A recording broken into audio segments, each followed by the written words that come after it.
namoonni bilbila keessan chaarjariin isaadhaa dafee isin duraa dhumu namoonni chaarjariin bilbila keessanidhaa yeroo dheeraa isiniif hin turre viidiyoo irraa kana keessatti appilikeeshinii ajaa'ibaa appilikeeshinii chaarjarii bilbila keessanidhaa yeroo dheeraa isiniif tursiisuu danda'uun isiniif qabaadee dhufe yookiin isin barsiisu.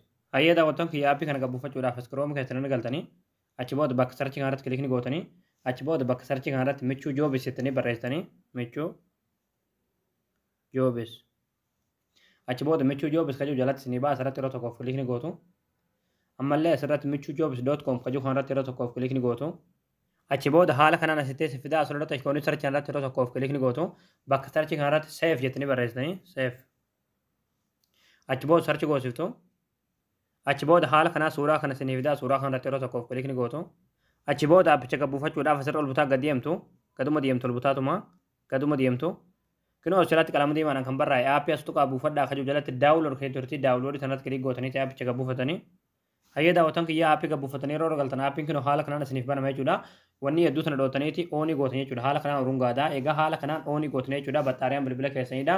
Yeroo dheeraa isiniif turuu danda'a jechuudha. Haala kanaan aappii kana fayyadamtanii battaariyaa bilbila keessanii yeroo dheeraa itti fayyadamuu dandeessu jechuudha. Egaa daawwattoon kiyya aappii kana akka namni baay'een argee irraa fayyadamu viidiyoo kana laayik sheer oliif godhaadhaa waan hordoftaniif galatooma.